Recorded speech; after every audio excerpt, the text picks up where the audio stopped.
Bien, si trajo Biblia, me va a acompañar a Primera de Reyes. Vamos a comenzar a tratar una temática en el día de hoy que no la voy a poder terminar por razones de tiempo, porque tiene bastante profundidad, pero tiene que ver con esto que venimos hablando en las últimas semanas sobre las emociones destructivas. La semana pasada hablamos acerca, dentro de las emociones destructivas, lo estamos dividiendo en dos, una emoción peligrosa, y luego hablamos de la que ya uno le tiene que llamar la atención, ¿no? Y hablamos la semana pasada, a ver quién se acuerda de la emoción peligrosa que hablamos.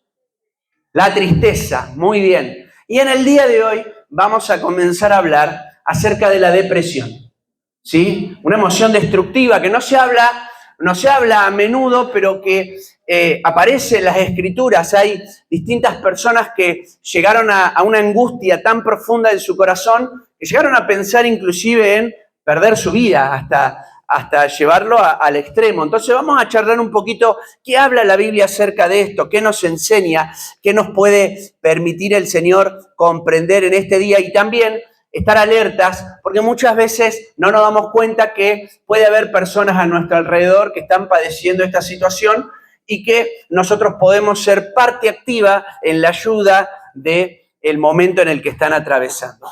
Ahora piense por un instante, hablando acerca de esto, si estuviera usted en el medio del agua, recién usted entra al agua, pero empieza a darse cuenta que no puede hacer pie en el agua, que empieza a no hacer pie y que si, aunque hace fuerza, no hay una especie de remolino de agua y que lo está succionando, que lo está intentando de que se ahogue. ¿Qué haría usted? ¿Esperaría a estar hasta el último momento cuando ya sabe que no puede dar más fuerza así con los brazos? ¿O cuando se da cuenta que no puede hacer pie y que hay un remolino de agua, empezaría a pedir ayuda? ¿Cuándo lo haría? A ver, ¿qué piensa? ¿Lo haría cuando siente que no puede hacer pie o cuando ya no da más y siente, bueno, me estoy por ahogar, bueno, voy a pedir ayuda? ¿Cuándo lo haría? Cuando estoy ahí que no hago pie, ¿no? Porque ¿para qué esperar renegar un montón de tiempo y capaz que cuando la gente me vaya a ayudar se encuentre con que fue demasiado tarde? Lo cierto es que vamos a tratar de hacer. Imagínense que usted se corta pero profundo, no un cortecito de pelar para el locro, hermano, sino un corte profundo, hizo algo y un tajo grande aquí en alguna parte y empieza a salir sangre. ¿Qué esperaría? ¿Esperaría a estar prácticamente sin oxígeno por estar desangrándose? ¿O apenas usted ve que el corte es profundo, acudiría a buscar ayuda? ¿Cuándo? Apenas se corta o no, porque ve que es profundo, dice, ¿cómo me voy a quedar en esta situación? Vamos a tratar de reaccionar lo antes posible. Bueno, aunque esto nosotros lo hacemos así en estas situaciones, es interesante que cuando sufrimos algunas cuestiones de angustia personal y nos damos cuenta que estamos atravesando un momento difícil, esperamos a último momento para buscar ayuda. En vez de buscar ayuda cuando nos empezamos a dar cuenta que algo está pasando en nuestro interior y que nos sentimos mal, esperamos a estar ya prácticamente sin fuerzas para acercarnos a una persona o acercarnos al Señor. Es más, hermano, no le hablo solamente de cuando no conocíamos a Dios, le hablo de ahora, aún ahora conociendo a Dios. Cuando pasamos una situación difícil y empezamos a sentirnos angustiados, esperamos hasta último momento para buscar ayuda o buscar un consejo o acercarnos a alguien para abrir nuestro corazón y compartirle lo que nos pasa. ¿O no? Dígame la verdad. ¿Somos duros o no somos duros? O nos hacemos, no sé si somos duros, pero que nos hacemos los duros. Hasta el último momento no buscamos ayuda y aún cuando conocemos a Dios, no estoy hablando cuando no lo conocíamos, nos pasa aún en este tiempo presente. Nos cuesta acercarnos a una persona, abrir nuestro corazón y contarle que estamos pasando un momento difícil.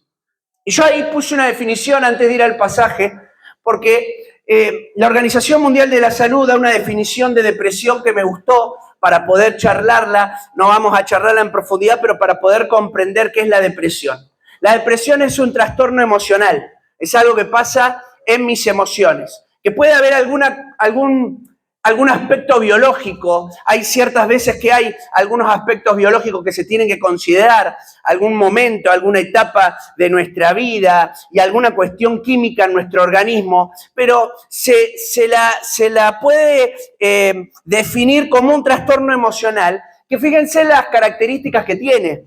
La tristeza es persistente. Hablábamos la semana pasada de tener tristeza, pero capaz que te sentís triste y al otro día te pasó algo bueno y ya estás alegre. La depresión es cuando esa tristeza persiste en el tiempo. Y ahí da una definición también, no sé si lo anoté por ahí, no lo anoté, pero la definición que da la Organización Mundial de la Salud sobre la tristeza y sobre estas características tiene que ver con que por lo menos ocurren por más o menos unas 2 semanas. Si más o menos por 2 semanas pasan estas cosas, tristeza persistente, pérdida de interés por actividades que antes me gustaban. Antes disfrutaba ciertas cosas, no sé, antes disfrutabas ir a pescar y ahora sufrís el ir a pescar. Antes disfrutabas salir a caminar. Bueno, ahora no quiero hacer ejercicio, pastor, es otra cosa. Bueno, pero antes lo disfrutaba. Cuando empiece a hacer algo que antes disfrutaba y ahora me es un pesar, entonces es un indicador de que algo malo está pasando en mi interior. Cuando de repente hay actividades cotidianas que ya no las puedo realizar. Por ejemplo, no puedo dormir como dormía antes. ¿Cuántos duermen bien aquí? ¿Cuántos tienen un buen dormir y dan gracias a Dios por eso? Hay personas que sufren, no pueden dormir. Les cuesta dormir. Les cuesta, sufren, no pueden hacerlo. Hay personas que cosas comunes, hay personas que no pueden comer. La tristeza los lleva a no tener hambre. ¿Te ha pasado alguna vez? No, pastor, ¿qué me va a pasar? A mí me da más hambre cuando estoy triste. Me da ganas de comer, mire si no. Míreme y se va a dar cuenta. No es como que, claro, pero hay personas que la tristeza le puede hacer que de repente ciertas actividades que eran cotidianas no las puede realizar. Y yo agregué un último indicador, que es cuando la persona se da cuenta que por sus propios medios no puede salir. Y este es un problema también, porque muchas veces la persona no se da cuenta, pero los que están a su alrededor sí. Se dan cuenta que la persona por sus propios medios no puede salir del estado en el que está. No es que no quiere salir, escuche bien, porque acá hay un problema. Nosotros pensamos que la persona que está pasando por depresión quiere pasar la depresión. Hasta nos hacemos la idea, bueno, es que no quiere salir, no quiere salir de ese lugar. No es que no quiere. Quizá lo que le pasa es que no puede salir de esa situación. Y por eso va a conllevar a un proceso, a que podamos trabajar durante tiempo. El tema es tratar de buscar ayuda antes de estar ahogándonos. Tratar de buscar ayuda antes de sentir que ya no tenemos más fuerza. Tratar de buscar ayuda antes de que la tristeza se vuelva algo cotidiano en nuestra vida. Tratar de buscar ayuda antes de que nosotros dejemos de hacer cosas que antes disfrutábamos, ¿no? Entonces, hoy vamos a intentar ver un ejemplo bíblico, lo vamos a comenzar a charlar. La semana que viene agregaremos algunas otras cosas que nos hablan otros ejemplos bíblicos, pero vamos a hablar de una persona que por una situación que le va a pasar, siente el deseo hasta de morir. Y entonces vamos a tratar de comprender un poquito algunas cosas que nos enseña la Biblia acerca de cuando una persona atraviesa una angustia y esa angustia permanece en el tiempo. Primera de Reyes, capítulo 19, ahora vamos al pasaje bíblico, versículo 1 al versículo 8, dice la Biblia, a ver si lo tiene ahí, si no va a aparecer allí atrás. Acab dio a Jezabel la nueva de todo lo que Elías había hecho y de cómo había matado a espada a todos los profetas. Entonces envió Jezabel a Elías, un mensajero, diciendo, así me hagan los dioses y aún me añadan, esta es la reina, si mañana a esta hora yo no he puesto tu persona, este es el mensaje contra Elías, como la de uno de los profetas que había sido asesinado anteriormente. Versículo 3. Viendo pues el peligro, se levantó Elías y se fue para salvar su vida. Y vino a Beerseba, viajó de una ciudad a otra ciudad que está en Judá, dejó allí su criado y él se fue todavía más lejos por el desierto, un día de camino, y vino y se sentó debajo de un enebro, de un arbusto, y deseando morirse, escuche bien, dijo: basta ya, Jehová, quítame la vida, no soy yo mejor que mis padres. Y echándose debajo de este enebro, se quedó dormido. Y aquí luego un ángel le tocó y le dijo: levántate, come. Entonces él miró, y aquí a su cabecera una torta cocida sobre las ascuas, sobre el fuego, y una vasija de agua, y comió y bebió y volvió a dormirse. Y volviendo el ángel de Jehová la segunda vez, lo tocó y le dijo: levántate, come, porque largo camino te resta. Se levantó pues y comió y bebió, y fortalecido con esta comida, se fue camino 40 días y 40 noches hasta Horeb, el monte de Dios. Vamos a dejar la historia por aquí, porque la semana que viene completaremos la historia. Es muy larga para tratar de leerla y desarrollarla de una sola vez. Pero quiero que charlemos algunas cosas que nos enseña esta palabra y que tratemos de ver por qué sucede lo que le sucede a Elías. ¿Cuántos conocen, lo primero, cuántos conocen la historia de Elías? Levante su mano para saber cuánto tengo. Levante si conoce la historia de Elías, como para saber. Bueno, no tantos, así que voy a tratar de hacer un breve resumen en algún momento para entenderla mejor. Pero lo primero que quiero hablar es que Elías focalizó demasiado, y este es un índice o un indicador de la depresión. Focalizó demasiado su mirada en los problemas. Focalizó demasiado su mirada en los problemas. Miren si esto no será una realidad tremenda en los tiempos actuales, que según lo que leía en el diario hace unos meses atrás, 1 de cada 4 personas en Argentina, 1 de cada 4, o sea, el 25% del país, declara que está pasando por, que sufre de ansiedad y depresión. 1 de cada 4. 25%. ¿Le parece que es poco o le parece que es mucho? ¿Cuántos seremos acá? Imagínense, por lo menos 20, 25. Si fuera un grupo que contamos a todo tipo de personas, ¿no? Impresionante la cantidad de personas que sufre, y no dice que sufrió, dice que sufre ansiedad y depresión. ¿Se entiende? Es decir, que probablemente si yo preguntara uno por uno, porque no lo diría en público para que ninguno quizás tenga un poco de pudor de hacerlo, pero si yo le preguntara uno por uno, creo que prácticamente todos en algún momento de nuestra vida hemos pasado por algún momento en donde sentimos que estábamos deprimidos, ¿sí? O que estábamos sufriendo de ansiedad. Entonces, el indicador que podemos encontrar en la palabra y en la historia de Elías, el primer indicador, es que focalizó demasiado su mirada en los problemas. Todos tenemos problemas, todos pasamos por dificultades. La problemática es cuando nuestra mirada está constantemente puesta en esa problemática que nosotros pasamos. El versículo 3, la primera parte del versículo,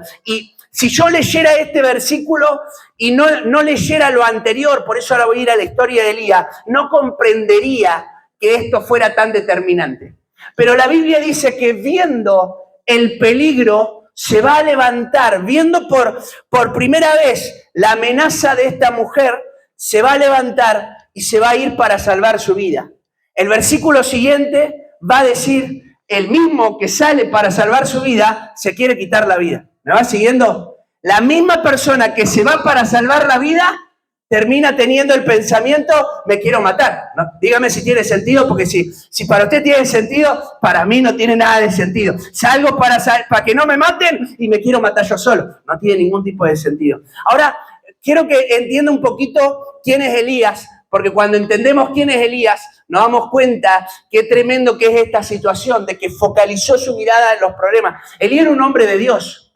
Elías era un profeta usado por el Señor de una forma sobrenatural, casi imposible de reconocer otra persona tan usada como él en el Antiguo Testamento. Quizás la única persona que vio milagros extraordinarios de la misma manera que vivió Elías fue Moisés. Y después de Moisés, yo no sé si hubo alguien junto con Elías que experimentara tantos milagros sorprendentes de parte de Dios, pero que aún así Elías pasara por este proceso de angustia tan profunda como la que acabamos de leer en la historia bíblica, donde hasta le dice a Dios, quiero perder mi vida. Entre todas las experiencias extraordinarias que Elías tuvo con el Señor, Elías vio que Dios lo usó para resucitar un muerto. Escuche bien, en el Antiguo Testamento Dios lo usa a Elías, a este hombre de Dios, para resucitar un muerto. Dios lo usa a Elías para que descienda fuego del cielo y que 450 personas, que yo no sé qué te daría más miedo, 1 o 450, porque Jezabel lo venía buscando desde mucho tiempo atrás de este edicto. Acabe y Jezabel tenían una situación con Elías, porque otro de los milagros que había hecho Elías es que Elías había proclamado por medio de un mensaje de Dios que no iba a haber más agua en la tierra por 3 años y medio. Por 3 años y medio no descendió la lluvia conforme al mandato de Elías, algo que Dios le había dicho que haga. Es más, antes de esta situación en donde él ve el peligro, Dios le dice nuevamente a Elías que ahora iba a empezar a llover.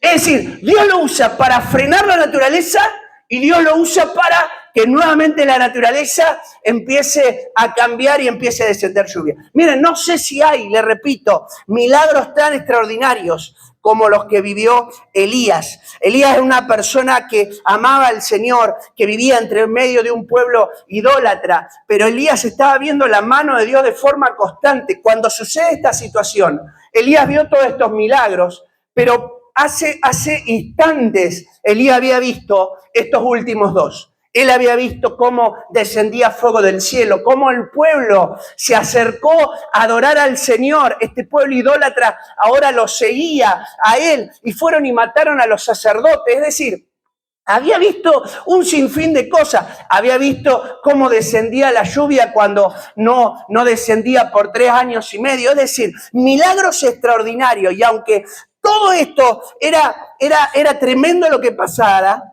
no fue suficiente para que Elías en un momento de su vida se sintiera vulnerable y en un momento de su vida padeciera esta angustia tan profunda.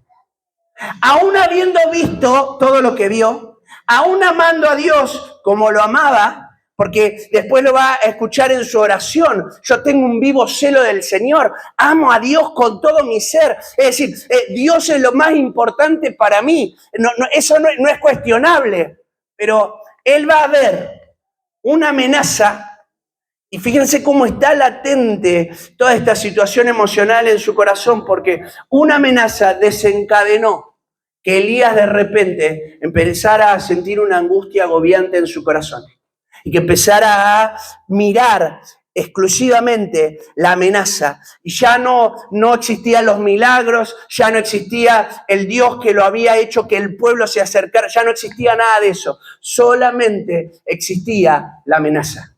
Solamente focalizaba en el problema, en la dificultad, en la situación. Y cuando vos y yo focalizamos todo el tiempo nuestra mirada en la situación, en la adversidad, en el problema, probablemente empieza a entrar en nuestro corazón una angustia agobiante, porque va a llegar un momento en el que vamos a sentir que esa situación nos supera con creces. Ahora, Elías había visto milagros asombrosos, pero esta situación lo superó. Esta situación fue más para él. Por eso hay algunas cositas que quiero resaltar en esta sección. Lo primero, focalizar demasiado nuestra mirada en los problemas nos hace olvidar todas las demás veces que Dios mostró su misericordia y su fidelidad. Cuando focalizamos tanto, cuando nos centramos tanto en nuestra mirada, en lo que estamos pasando, nos olvidamos de este Dios todopoderoso que ya se hizo presente en más de una oportunidad en nuestras vidas. Porque ese fue el problema de Elías. Elías, dígame la verdad. Es más, después Dios le va a decir que vuelva por el camino y que vaya al mismo lugar. Y es más, le van a mandar al tiempo, le van a mandar a esta persona a buscarlo a Elías. Y Elías ya nunca más se fue a esconder. Porque lo que lo llevó a esconderse, a salir corriendo, a irse, no fue la amenaza. La amenaza era una más de tantas otras por servir al Señor. El problema era que él ahora había focalizado tanto su mirada en esa amenaza, que perdió de vista la fidelidad, el amor, la bondad del Señor, la gracia de Dios sobre su vida. Se lo olvidó. Se olvidó todo lo que Dios había hecho. Que el mismo Dios que había hecho descender fuego del cielo, ¿quién se iba a acercar? Escuchen bien, ¿quién se iba a acercar a Elías? Si Elías había visto que fuego caía del cielo, ¿quién lo iba a tocar?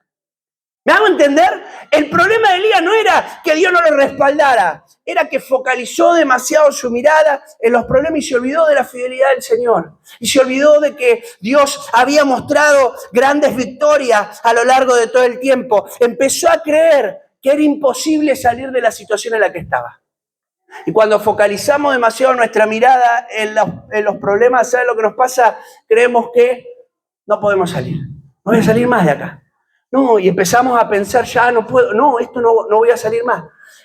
Sea que se llame enfermedad, sea que se llame problema familiar, sea que se llame problema, no voy a salir más, no salgo más. No, mirá, y empezamos a pensar, y cada día más, todo el tiempo no voy a poder salir. No, esto, ¿cómo voy a hacer? Ahora, él había visto milagros asombrosos de parte del Señor, pero se había olvidado lo más importante, que ese Dios todopoderoso podía hacerlo de vuelta. Que ese Dios tan grande y fuerte era capaz de actuar nuevamente y hacer un milagro en la situación que él estaba viviendo. Necesitaba dejar de mirar en donde estaba mirando, en su problema, para salir de ese estado, pero no podía. Qué fácil nos olvidamos de las cosas buenas, ¿no? Qué fácil nos olvidamos de las cosas buenas que nos pasan en el día. No voy a hablar del pasado, le hablo del día. Si nos pasa una cosa, usted sale mañana, Dios quiera que no pase, sale mañana, no sé, le pasan primero todas cosas buenas, le regalan algo, le mandan un mensaje diciendo, sos muy valioso para mí, sos muy valiosa para mí, o de repente te encontrás con alguien y te dice, la verdad, me hacía falta verte, todas cosas buenas, pero te pasa una mala, no muchas, una mala. ¿Cuál es la primera que contamos después cuando nos acercamos ahí a charlar con alguien? A veces, ¿saben cuál es la primera que contamos? La mala. La mala que nos pasó. No sabés apenas llegamos, ¿no? Ni prepararon el mate. No sabés lo que me pasó. Uno me cerró con el auto, casi me tira de la moto. ¿Y todo lo otro? Nos olvidamos. Porque es más fácil olvidarnos las cosas buenas que las cosas malas. Y Elías se olvidó rápidamente de todas las cosas buenas que Dios estaba haciendo en su vida. Y todas las cosas que Dios había hecho en su vida. Se estaba olvidando. Y cuando nos olvidamos aquellas cosas que el Señor hace, empieza, y esto es un ejemplo muy, muy vulgar de lo que estamos hablando, ¿no? Imagínense cosas mucho más profundas. ¿Cuántas cosas ha hecho el Señor? ¿Cuántas veces te ha sanado el Señor? Cuando viene una enfermedad, de repente, ¿qué voy a hacer? ¿Cómo voy a salir de esto? ¿Cuántas veces te ha mostrado su misericordia económicamente? Te ha provisto. Y cuando empieza a pasar una situación, una crisis, ahí medio cosa, no sé, algo pasó, no te llaman para el trabajo, no puedo, no voy a salir más de acá, no sé qué voy a hacer. Pero ya lo hizo. Ya lo hizo. El mismo Dios. El mismo Dios. El mismo Dios. ¿Cuántas cosas, no? Nos restauró, hizo tantas cosas en nuestro interior y de repente nos pasa algo que nos trae amargura y no voy a salir más de acá. Estoy acá, me lo merezco. Yo no tendría que salir de esta situación. Y Dios, ¿y cuántas veces Dios obrando? ¿Cuántas veces? Como Elías. Elías también lo vivió, pero focalizó demasiado su mirada en los problemas. Focalizar demasiado nuestra mirada en los problemas nos lleva a la frustración. Nos lleva a frustrarnos. Elías pensaba que después de todo lo que había pasado, de todos los milagros, de ver a los profetas ser vencidos, de ver descender fuego del cielo, de ver el agua que descendía por primera vez en tanto tiempo. Elías llegó a pensar que los reyes iban a, de alguna manera, reconocer su ministerio. Elías pensó, los reyes van a, ahora sí, antes no, antes me perseguían, pero ahora después de todo lo que pasó, porque es más, el milagro de la lluvia, los dos milagros suceden delante del rey, delante de Acab, los dos milagros, pero la lluvia es un mensaje directo para el rey. Así que por eso arranca el capítulo 19 diciendo, Acab le habla a Jezabel y le cuenta todo lo que Elías había hecho. Acab lo vio, Acab sabía lo que había pasado. ¿Qué esperaba Elías? Elías esperaba que algo sucediera. ¡Wow! Ahora va a pasar algo. Yo no sé qué va a pasar, pero va a haber una especie de reconocimiento, porque el pueblo ya no adora a otros dioses, porque vio que el único Dios verdadero es el Señor. La lluvia descendió, así que ahora empieza un tiempo distinto, un tiempo nuevo. Pero la Biblia dice que lo va a amenazar y lo quiere matar. Y ahí viene la frustración. Todo lo que quizás pensaba Elías no sucedió. No sucedió. Y cuando nos frustramos, ¿saben por qué nos frustramos? Porque de repente al concentrar nuestra mirada tanto en el problema, cuando nos pasa una pequeña cosa que dice lo que nosotros pensábamos en nuestra mente que nos iba a ir mal, nos terminamos deprimiendo. Porque decimos, ¿viste qué iba a pasar? Yo sabía que iba a pasar. Es más, hasta muchas veces hemos dicho esa frase, yo sabía que esto iba a pasar. Yo sabía que iba a suceder. Sabía que me iba a pasar esto de vuelta. Y ahí estaba Elías, ¿no? Yo no sé si te ha pasado, pero a mí me ha pasado que de repente algo se rompe y yo lo trato de arreglar. Y a veces me concentro tanto en que lo quiero arreglar que lo termino rompiendo más. ¿Te pasó alguna vez? Dígame si le pasó o soy yo el único que le pasa. Sí. Es tanto, he aprendido con el tiempo de romper cosas, hermano, que tengo que salir y dejarlo ahí un rato y salir y distraerme un rato. Porque me concentro tanto que después me empiezo a enojar cuando no me sale como yo lo tengo planificado. Yo digo, esto va acá, y lo trato de encajar y se ve que no hay, pero en mi cabeza va ahí y no hay otra manera de verlo. Yo no lo veo de otra forma, salvo que va ahí. Y a veces hacemos lo mismo en las cosas de la vida. Nosotros pensamos, esto tiene que ir ahí. Y cuando nos frustramos porque no va ahí, porque no encaja, nos termina dañando. Todas nuestras emociones se derrumban porque pensábamos que iba ahí, que tenía que ser así. Y cuando no es así, nos derrumbamos, nos frustramos, nos cansamos. No, pero yo sabía que tenía que ser así. Y chau, toda nuestra fuerza. Y quizás tenés que frenar. Y como hablábamos la semana pasada, ¿no? Esperar un tiempo en el Señor, buscarlo. Señor, pará, ¿qué es lo que tengo que hacer? Porque no encaja acá. Este no es el lugar. Focalizar demasiado nuestra mirada en los problemas despierta miedos que no creíamos que existían. Y esto es tremendo, porque Elías se le despertó algo que él no sabía qué era. Jamás había experimentado. En este momento vemos en ningún pasaje de las Escrituras vemos que Elías haya experimentado miedo hasta este momento.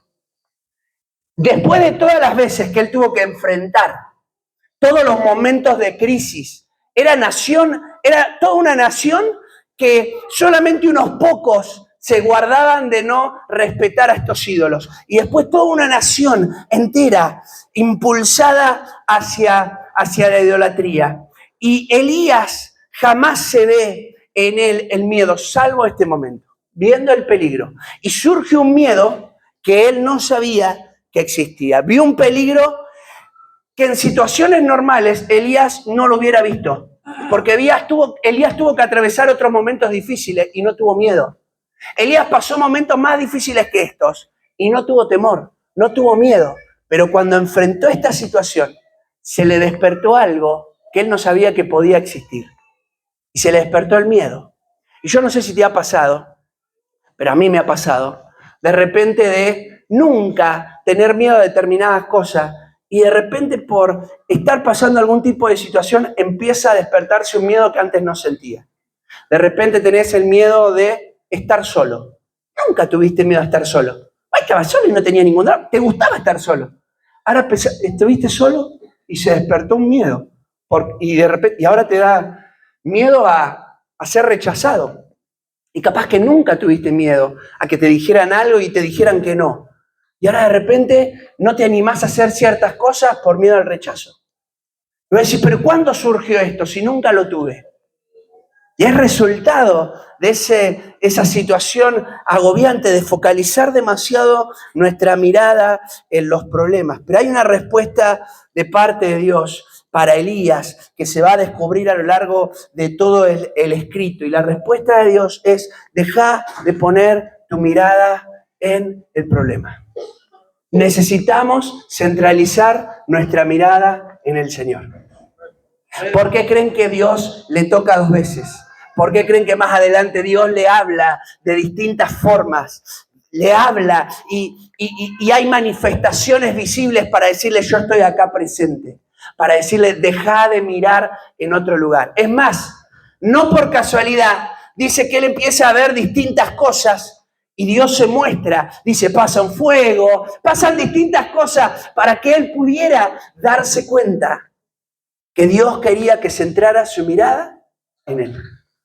Ya no mires más hacia el problema, Elías. Tu mirada tiene, Pablo va a decir en algún momento, poner la mira en las cosas de arriba y no en las de la tierra. Es la misma idea. Deja de centrar tu mirada en los problemas de esta tierra y concentremos nuestra mirada en el Señor, en aquel que está sentado en su trono y que tiene poder y autoridad para responder. Cuando Isaías tuvo la muerte del rey, y la Biblia dice que Dios se le muestra, y se le muestra no por casualidad, Isaías capítulo 6, sentado en un trono. Porque mientras los reinos estaban, él no sabía qué iba a pasar en el reino, porque el rey Usías había muerto. Dios se presenta diciendo, aunque éste haya muerto, yo sigo sentado en el trono, sigo en el mismo lugar, tengo el mismo poder, tengo la misma autoridad y puedo hacer lo que quiero. En medio de las situaciones complejas, nuestra mirada tiene que estar puesta en el Señor. Lo segundo que quiero compartir, que va a ser lo que voy a llegar a compartir en el día de hoy, es que Elías decidió pasar por este momento solo. Elías decidió, escuche bien, pasar por este momento solo. No es porque no le quedó opción, es porque Elías quiso. Y la Biblia dice en el versículo 3, la segunda parte y el 4, y vino a Beerseba, que está en Judá. Y hay un pequeño detalle ahí que a veces no lo leemos. Y dejó allí a su criado. Él estaba acompañado. Él sale después de las amenazas acompañado. Pero ¿sabe lo que hizo? Dejó a su criado en una ciudad. Y dice la Biblia, y fíjense cómo es, porque el versículo 4 brinda otro detalle. Y él se fue por el desierto. ¿Cuánto tiempo? Lea ahí a ver si está en el 4, ahí. Dice, y él se fue por el desierto, la primera parte del 4. ¿Cuánto? Un día. Escuche bien, un día. Él deja al criado y después él se va un día caminando. O sea, un día pasa entre decidir dejar a su criado en un lugar e irse solo y que pase lo siguiente. Y se sentó debajo del enebro y deseando morirse. Un día pasó. Un día simplemente en que decidió, optó quedarse solo, aislarse. No es que no tuvo opción, porque quizás en algunos momentos de la vida vas a pasar procesos en donde te quedes solo, sola, y no es por opción, es porque las situaciones de la vida te van a llevar a que lo pases solo o sola. Acá hay una decisión personal. Elías decidió pasarlo solo. Elías decidió dejar a su criado e irse solo a ver qué pasaba. ¿Y saben lo que era a ver qué pasaba? Un día después ya estaba pensando en la muerte. Es tremendo. Un día nada más después, por decidir quedarse solo. El aislamiento, y ahí van a ver algunas frases que fui anotando, el aislamiento es negativo, siempre. Siempre aislarse, siempre decidir quedarnos solos va a ser malo. No hay en ninguna ocasión, hermano, quedarte solo va a ser bueno. En ninguna ocasión. Quedarte solo porque querés quedarte solo, no porque no. En ningún aspecto es bueno. En ninguno, siempre es negativo. Siempre es negativo. Es más, Si yo fui el que provoqué, porque acá hay un problema, acá él es el que provoca la soledad. Elías provoca la soledad. Si yo soy el que estoy provocando la soledad, si yo soy la persona que estoy sacando a todas las personas de mi vida para quedarme solo o sola, es una alarma de depresión. Es una alarma en nuestro corazón de depresión, porque lo estoy haciendo a conciencia. Yo estoy sacando a las personas. No quiero que estén al lado mío. Y Elías decidió afrontar este momento solo. Dijo, esto es mío, solo. Yo no sé si se sentía demasiado fuerte, o si no creía en el criado, o simplemente fue una actividad satánica en su mente para que él se fuera solo. Yo no lo sé. Lo que sí sé es que él optó irse solo. Quizás alguna vez hemos dicho, nadie quiere estar conmigo. Nadie, no puedo ser amigo, no puedo ser amiga. Y la pregunta que tendríamos que hacernos es, ¿qué estoy haciendo para que quieran estar conmigo? ¿Será que los estoy expulsando de mi vida? ¿Será que los saco? Porque Elías los estaba sacando. ¿Y saben cuál va a ser la respuesta de Dios después? Dios le va a dar una persona para que esté al lado de él, Eliseo. Esa es la respuesta de Dios. ¿Sabes qué? Te voy a poner a alguien que esté al lado tuyo. Porque no podés estar solo. Porque siempre estar solo es negativo. No dejes que Satanás opere de esa manera para que te encuentres en algún momento solo. El aislamiento nos hace pensar que nadie nos comprende. Cuando nos aislamos es porque decimos, nadie nos va a entender. No entiende la situación que estoy viviendo. Pensamos, nadie me va a poder ayudar porque no me comprende, no sabe lo que vivo, no sé, porque lo que yo viví es extremadamente difícil. Hermano, siempre hay alguien que te va a comprender. Siempre hay alguien que te va a comprender. Siempre hay alguien que te va a comprender. Mire, porque es más, tenemos que tratar de pedirle al Señor, Señor, dame gracia para encontrar las personas correctas a las cuales yo les pueda abrir mi corazón. Presentame las personas correctas, que tengan las herramientas espirituales para ayudarme. Y por eso es tan importante después que aparezca Eliseo. Porque los últimos días de Elías sobre la tierra los vivió junto a Eliseo. Con una persona que estuviera al lado de él, que lo comprendiera, que lo pudiera ayudar, que lo servía, que estaba ahí acompañándolo en todos los procesos que vivió hasta el final. Hasta el final de sus días estuvo Eliseo al lado de él. Muchas veces pensamos, no me van a entender, no sé cómo, nadie me puede ayudar, nadie va a estar para mí, nadie puede rescatarme. Y quizás nosotros tenemos que abrir y pedirle al Señor. Yo tenemos que pedirle al Señor, a que inclusive en esta noche cuando oremos le diga, Señor, presentame personas que me puedan ayudar en la vida, que puedan ser parte importante de mi vida, de mi crecimiento. Y quizás esas personas aparezcan para un momento particular, como apareció Eliseo, para un momento especial de tu vida. Y después desaparezcan, no estén más y aparezcan otros. Pero la persona que aparece en ese momento, porque Dios sabe que necesitas que esa persona aparezca en el momento que estás viviendo. ¿Amén?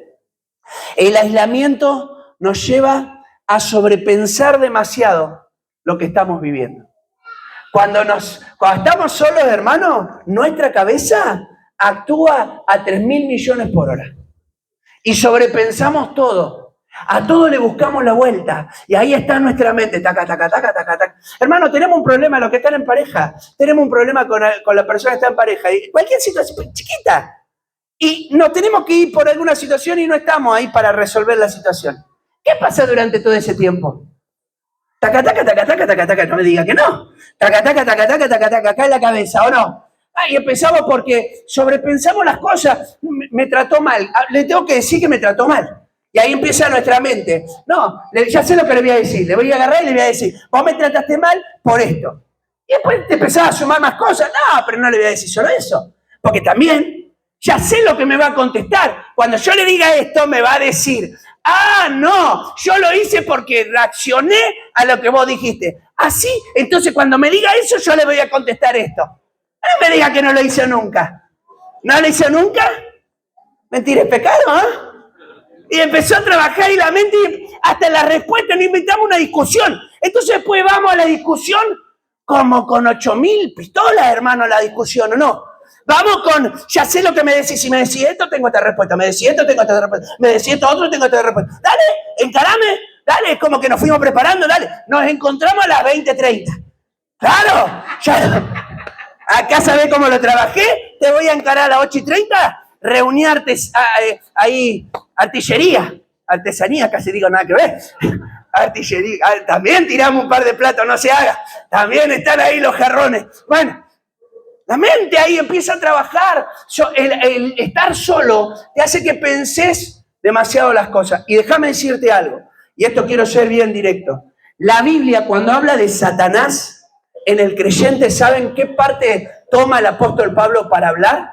Que Satanás se asienta en la mente, en los pensamientos. Dice, no ignoramos sus maquinaciones. Hay una operación de Satanás que se asienta en tu mente, en mi mente. Cuando yo empiezo ahí, taca, sobrepensar demasiado lo que estoy viviendo y trasládelo a la situación, cuando estoy sufriendo alguna situación, empiezo a pensar, esto, nadie me entiende, mirá, esa persona que antes estaba conmigo, ni un mensaje me mandó, y esto, y el otro, y aquello. Mientras más estés sobrepensando por estar solo, más actividad satánica hay en nuestra mente y en nuestro corazón.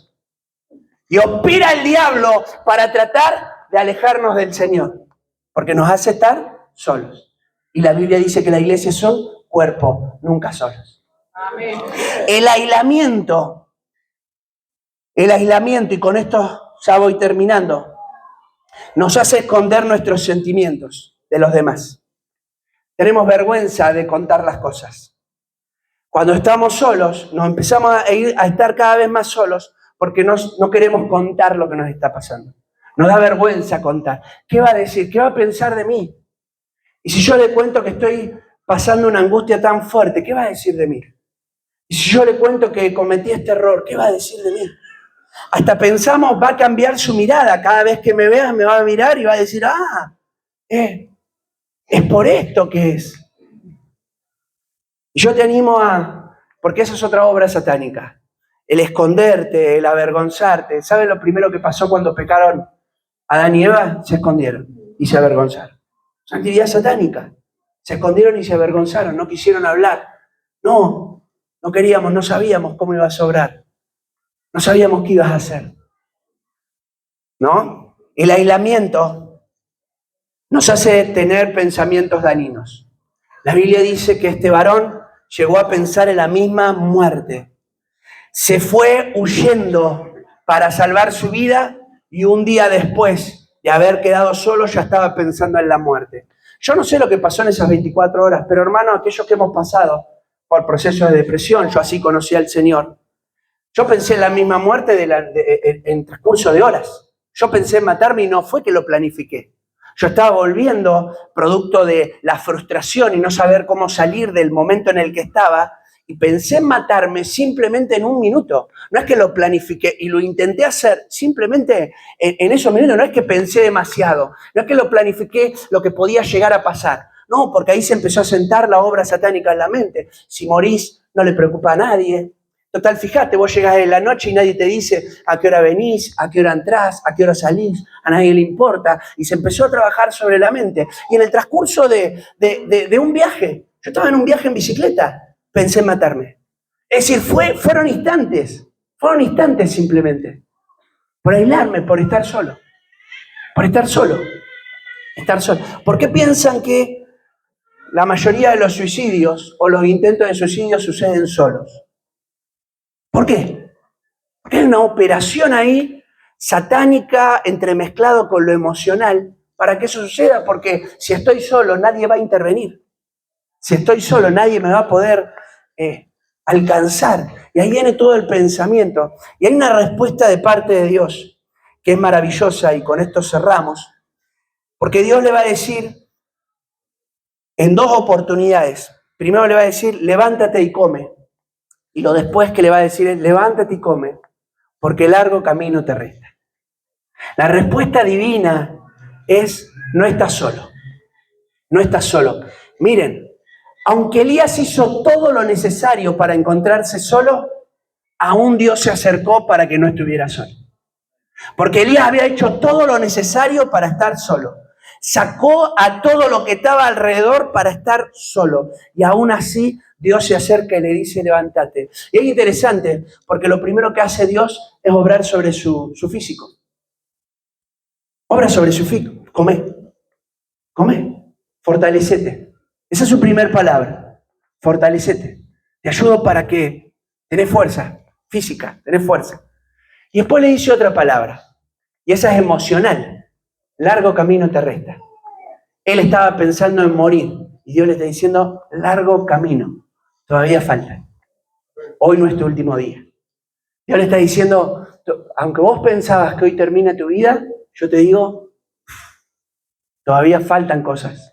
Todavía faltan cosas que yo te hable, todavía faltan cosas que yo restaure, todavía faltan cosas que yo te transmita, todavía faltan propósitos que tenés que cumplir. Largo camino te resta. Y eso va a ser lo que hablaremos el domingo que viene. Cómo Dios le va a hablar a Elías y cómo también Dios le habla a otras personas que pasaron por procesos similares de angustia, de depresión. Quizás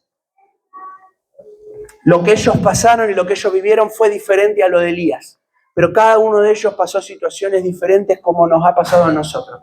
Y aún así hay una respuesta de Dios para tu situación. Hay una respuesta de Dios. No estás solo. Yo estoy al lado tuyo, yo te acompaño. Estoy acá.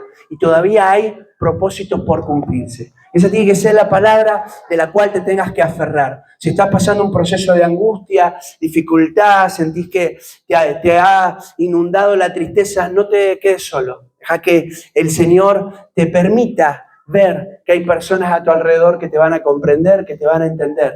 Que hay un Dios todopoderoso que quiere obrar todavía en tu vida. Amén.